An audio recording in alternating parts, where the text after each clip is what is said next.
Good afternoon. So I plan on departing somewhat from the protocol established by those before me and speaking from a very personal place, telling some of my story, and giving a window into the mind of the majority of this room, which is 20-something-year-old North Americans living currently in Israel. This is my story and some of my thoughts on the challenges of being a North American, being educated about Israel and relating to this place.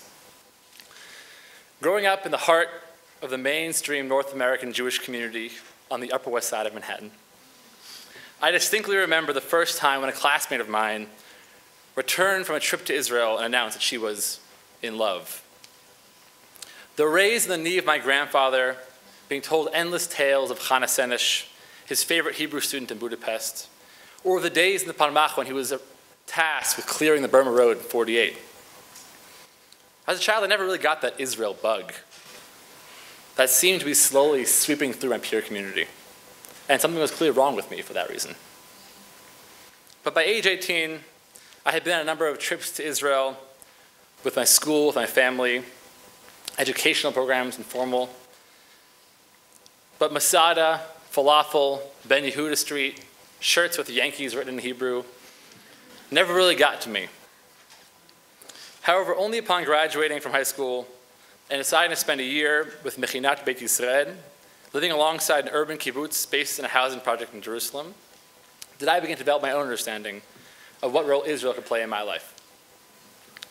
This understanding was nurtured by no one else but a 10-year-old boy, Misha Rabudnikov. Misha was a Russian immigrant with severe behavioral issues who I was assigned to work with twice a week. One day I decided to use the weekly Torah portion, Lech Lecha, as a framing tool to open a conversation about Misha's family's challenging migration from Russia to Israel. I invited him to share with me the ways in which leaving Russia and arriving in the land of Israel was similar to the journey that Abraham took in coming to Canaan. Though we discussed the challenges involved in leaving behind material belongings, learning new language, and beyond, we never addressed the most painful part of his story, the fact that after multiple months of unemployment, his father had committed suicide.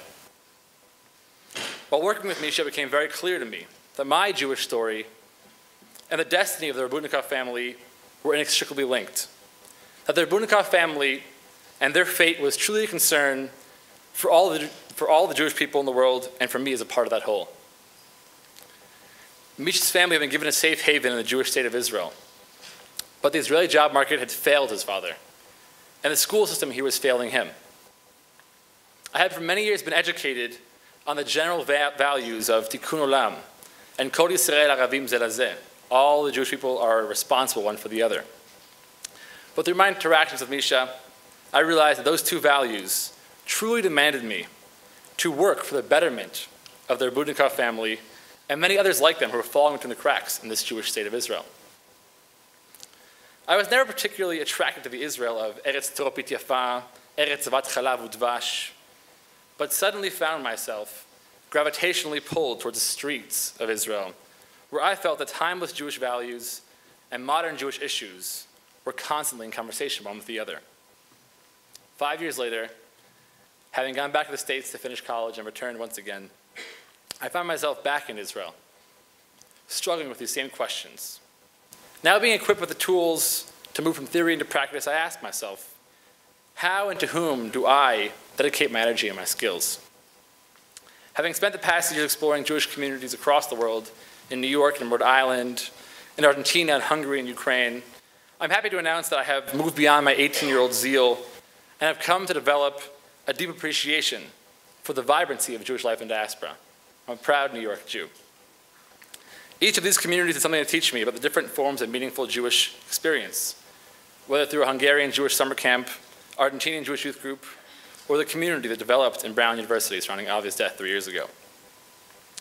However, I find myself pulled back to the Jewish main stage over and over again, the place where the Hebrew language is spoken in everyday interactions, and where millions of Jews, among those on the stage, are still trying to figure out how to run a country together. I recently began teaching a weekly English class to a group of 15 grown men who illegally arrived in Israel seeking asylum from genocide in Sudan. I constantly find myself examining this unique situation. A North American Jewish boy comes to be a part of the Jewish national story in Israel and encounters an unexpected cast of characters whom the original Zionist thinkers could never have imagined coming here. But they are my neighbors in the mystical corridors of the Nachlaot neighborhood of Jerusalem. And they are thirsting to learn English in order to advance themselves professionally, a very simple desire. Why wasn't I told this crazy story when in Jewish summer camp all those years? The story of the Jewish value of caring for the stranger in our midst really being put to the test. This is the project that I want to be a part of. We're like the rabbis who codified the Talmud thousands of years before us. We are tasked with creating a holistic Jewish system that balances the letter and the spirit of the law. As I heard former Knesset member Einat Will say last week at the Hartman Institute, Judaism is a religion that prides itself in engaging with the messiness of the world rather than promoting disconnection from it by maintaining purity like monks on a mountaintop. For that reason, it is my Jewish responsibility to work and improve this place rather than ignoring or being embarrassed by the shameful acts that are done here in my name. I therefore see the state of Israel as the arena wherein Jewish values are being constantly tested and realized in the 21st century. Whether through interactions with the Rabudnikov family or newly arrived Sudanese refugees, on these streets is where new chapters of our Jewish story are being written every day. Thank you.